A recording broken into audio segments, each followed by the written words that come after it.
Here today to talk about telehealth with kids. This is Armani. He is here to show you his tail in the camera, I guess. Welcome. Like I said, I'm here to answer questions about telehealth and kids. I do have a book coming out next week on December 15th, Telemental Health and Kids Toolbox.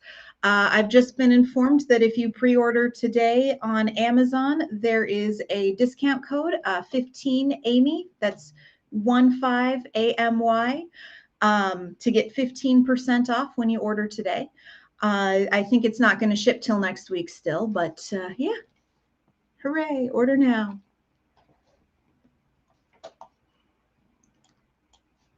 So if you are joining us from Twitter or Facebook or YouTube, there should be a little comment box where you can put some questions in. I believe that my people over at PESI also have some questions that people sent in prior to today. And they'll be putting your questions through to me, and they will also be putting up those questions that you had sent prior. So thank you everybody who's here and everybody who sent questions and is going to send questions and who ordered the book or plans on ordering the book. Basically, if you're doing telehealth with kids, my goal is to make that as seamless as possible. I know we all got hit with a new way of delivering telehealth services pretty unexpectedly back in March of 2020, and a lot of us are still doing it. And a lot of us, are going to be continuing even post-COVID, because it's a great way to make services accessible for people in rural areas or who have transportation issues, childcare issues, things like that. Yeah.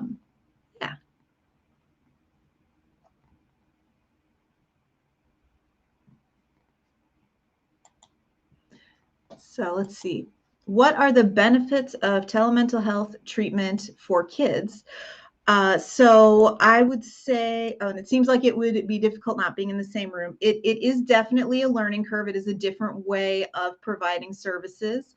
It can be challenging, but I found that a lot of kids really can engage over telehealth. And I've actually had some, as I've moved back to offering both telehealth and in person, some have asked to stay telehealth because there are a lot of ways to take your in-person activities and do them virtually. Over the screen, there's a lot of different platforms and resources for games, for activities, for things like that. Big benefits of telehealth, obviously, are the transportation issue. I'm living in Sioux Falls, South Dakota, and in South Dakota, it's a lot of rural area, a lot of people who are nowhere near any type of clinic. We've had people at our office in years past who it was a 2 to 3 hour drive each way to come for their appointment, and that's really not sustainable week after week. So it's great that kids don't have to be sitting in the car that long, because they don't love sitting in the car that long. Families who have issues with transportation, maybe don't have a reliable vehicle, things like that, can still have their sessions. They don't have to take as much time away due to transportation, missing activities, missing things with friends. Kids who have a medical issue or who have a family member with a medical issue, immunocompromised, it's lower risk for them to do telehealth. Some parents prefer telehealth for their kids if, say, the parent is a teacher or a therapist or a pastor. There's that added privacy of not being seen in the waiting room with your child.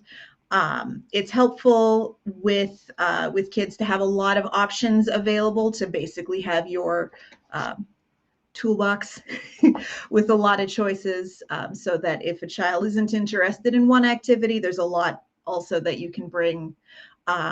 Data is showing that, yes, there are some kids that do better with in-person, that telehealth isn't a fit for them.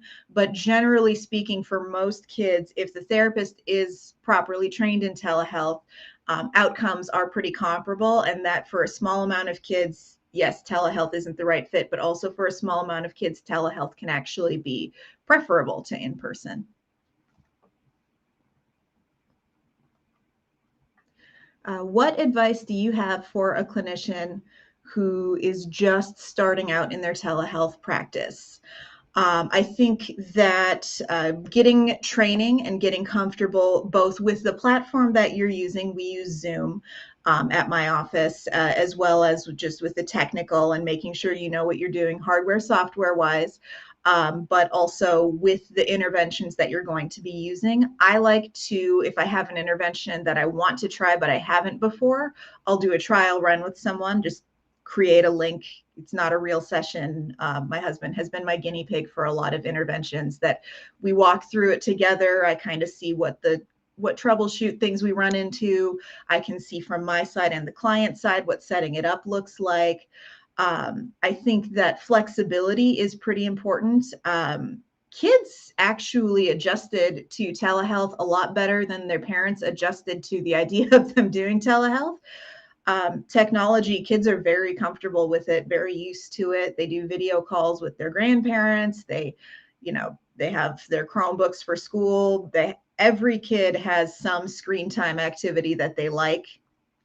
So I'll even ask for the child's input. What do you wish we could do in your sessions? And if it's possible to make whatever their preferred screen time activity is therapeutic and fit with their treatment plan, then that's an awesome thing that we can try. Also try to be honest with kids if there's something that I'm not quite sure about that I'm still figuring out myself, just letting them know here's what I'm working on. That was big for me. Last March when we switched to online. I had been doing some telehealth with kids prior to that. But when we moved to all telehealth, I had some kids obviously a little apprehensive. Oh, we're not going to be going to your office for a while. What does that mean? And I said, well, part of what that means is we're going to be learning together what your sessions look like online. And they seem to appreciate the honesty, and they seem to appreciate kind of having that active role in updating basically their treatment plans and figuring out activities, interventions, things like that.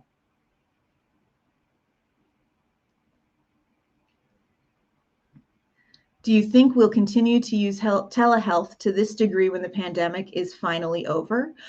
I don't know about the degree to which we'll still be using it, because I do know that, for myself at least, and for colleagues that I've spoken with, some of us do have clients that could do in-person or telehealth, but we're specifically choosing telehealth just because there is still a lot of uncertainty. There's new information every day. We only just had vaccine approval for kids down to age 5. Some people work with kids younger than age 5. I don't know about to this degree, but I do think that telehealth was needed for kids before COVID. So my hope is that it continues to be an option after. I do think that as far as insurance coverage, because that was a big barrier before COVID, was getting telehealth paid for, getting it covered. I do know that there's been pushback when insurance companies try to say we're not going to cover telehealth anymore. They've gotten that, well, why not? We have evidence that it's comparable to in-person. You have to cover it. And everywhere that there's been pushback, insurance has kind of caved on that. So I am hoping that means coverage is going to continue. I do think it's necessary. It's absolutely fine if your goal is to go back to in-person sessions. I do think that it is valuable to continue to have the option, or at least have referrals to people offering that option as far as meeting individual client needs for those where telehealth is a better fit or more meets their needs, or geographically it's what they need to do. Like I said, I've had some clients that I've offered to go back to in-person who have actually asked to remain telehealth. My impression has been that telehealth has really made therapy a lot more accessible to a lot of people, and I would like to see therapy being accessible, which means continuing to offer telehealth, but then, post-pandemic, getting to the point where in person, where basically what I would like to see is that a child is doing telehealth or in-person sessions based on that individual child's need.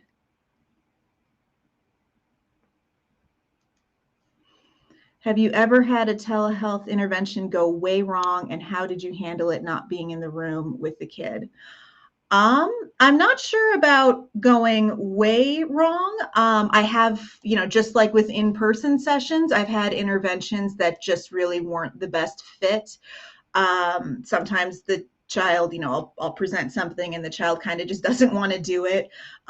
If an intervention isn't a fit, I do kind of treat it like I would if the child was in the room with me, that, if I presented an activity, if I presented an intervention and the child was like, no, absolutely not. I don't usually say, well, yes, you absolutely have to.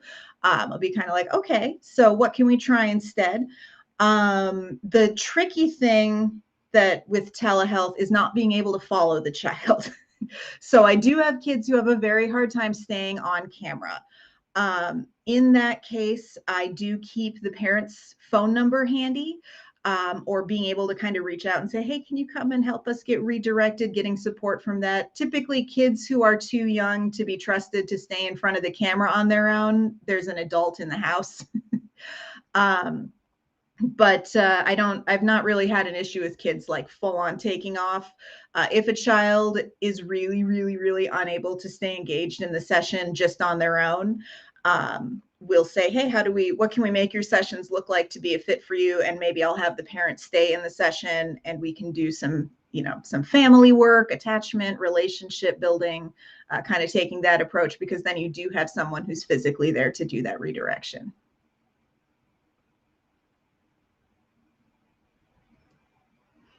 What are some of your go-to activities to get kids oriented to virtual therapy? One that I use a lot is chess. That is also an activity that I have in my in-person office. I like it as an activity because it teaches you a lot about the client. It kind of tells you how they handle problem solving, how they handle frustration. Do they take turns? Do they want to follow the rules of a game? Do they want to make their own rules? Things like that. This was actually lichess.com. I think it's pronounced lichess, but I talk about them in the book under the chess section. Is a website where you create a virtual chess game. You share a link, and you and the client enter the chess room. You're still using your telehealth platform, Zoom or whatever, so you can still see and hear each other, but then you've got the game off to the side. That's handy because a lot of telehealth games do involve sharing a link, so you can kind of talk the child through how we get into the game together. And I will also, to get them oriented to virtual therapy, come out with, okay, so what kind of activities do you play on your whatever device they're joining me from, and kind of have that be a go-to starting point. Or sometimes I'll do like Connect 4 or Uno, because most kids know how to play both of those games. Most kids have some enjoyment of one of those games. And so it kind of helps them feel a little bit more comfortable. We're doing something that's familiar. We're doing something that I already know how to do. And, oh, hey, we can do these things online. It seems like kids and teens are losing interest over the therapy screen. Suggestions. So especially in the beginning, it can be hard to really know how to get kids engaged. I think that giving them a say, giving them choices for the activities really helps with buy-in, really helps with engagement, because they're choosing what they want to do, and it's kind of drawing them in that sense. Something else that I do often also is, if you'll notice, I have a green screen behind me. I don't know how to do it in this stream, but in my Zoom sessions, I have a number of virtual backgrounds that I can just pull from. So if a child seems like they're getting distracted, I might ask them, hey, if we could be anywhere for your session today, what would you pick? And pull up Google Images, search that, and then that's my background. Or if we're doing some kind of for example, some kids like to play, and they might be like, I'm arresting you. I have a virtual background that I keep on hand that's makes it look like I'm sitting in a prison cell, and another one where I'm in the back of a police car. So just different kinds of options. There's one where it looks like I'm sitting in a lounge chair at the beach, one where I'm in the ocean, on the moon, on the International Space Station. So kind of making it interesting that way. Also found that there are a lot of things that you can do with physical play over telehealth, but if they're having trouble remaining engaged in the session, it can be helpful to choose an activity where they are on the screen, like drawing something on the whiteboard or playing a game together over the screen. That kind of pulls their attention back to the screen. You can also always pull, like, I keep a little bag by my desk so I can put on a mask or something like that to keep them interesting. My other go-to is I just go and get him, because why wouldn't you want to be looking at him? Hi, yes.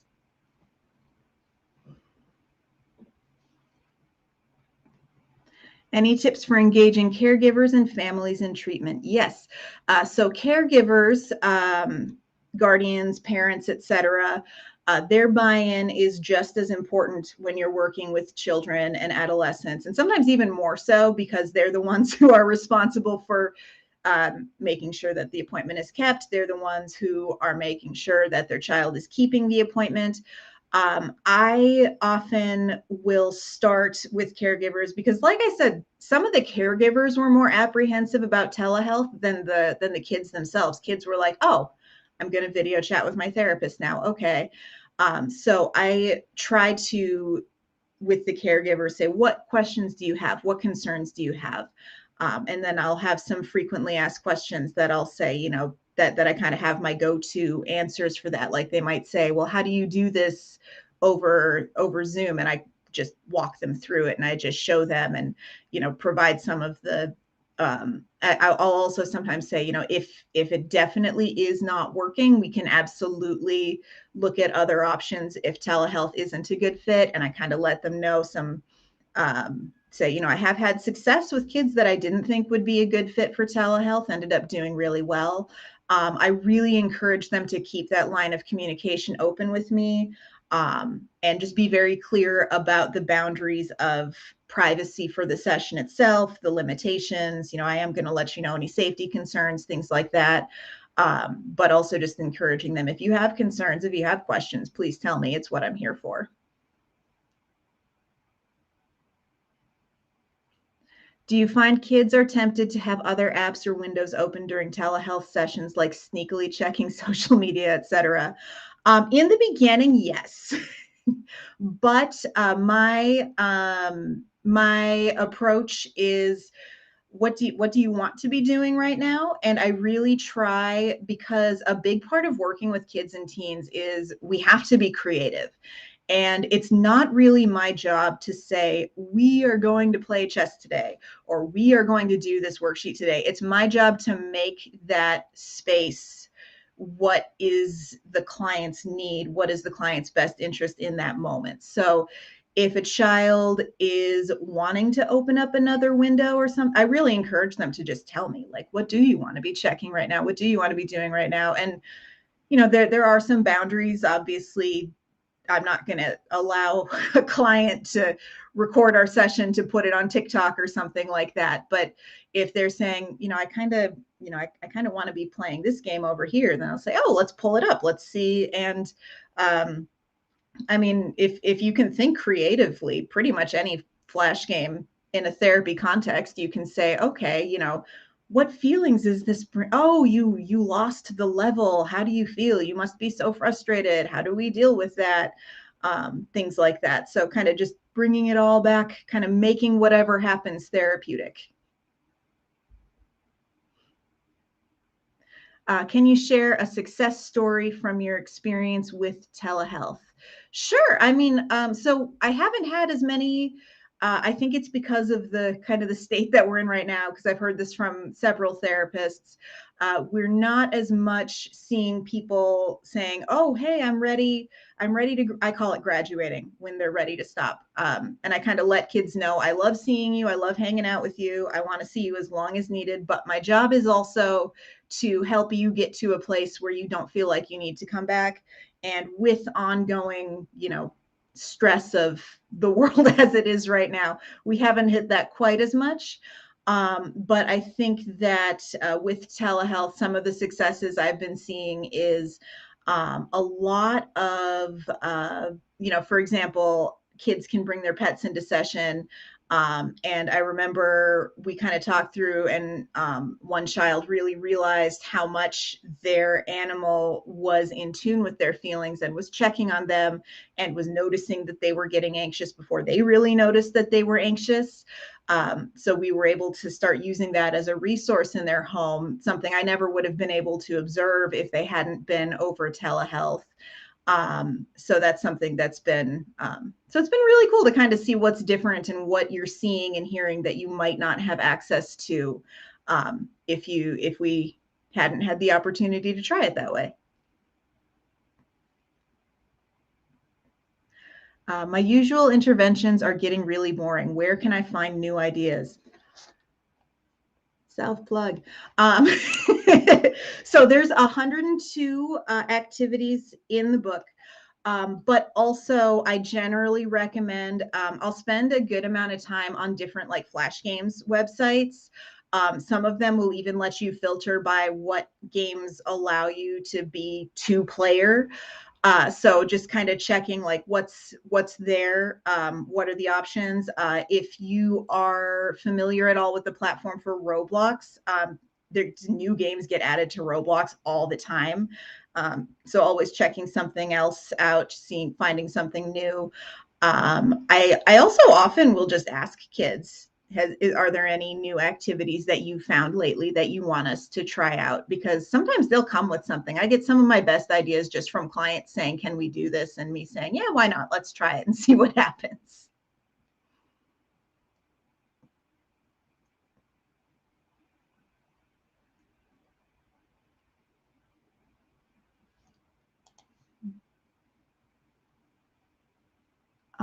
Oh, I'm being told one more question and we'll wrap it up. Oh wait, that might have come up sooner. Was that the last question, or was I going to do one more after that one? Oh, also, just so that everybody knows, my website, you can get to either dramymarschall.com or resiliencymentalhealth.com. In the header along the top, there is a contact form. And you can use that contact form to send me more questions. Under that contact, there is also a specific PESI questions contact. If you can, just use the PESI questions, because that will alert me that it has to do with something from PESI, and I can shoot you an email back. It might take a couple of days depending on how busy I am, but always open to more questions. So yeah.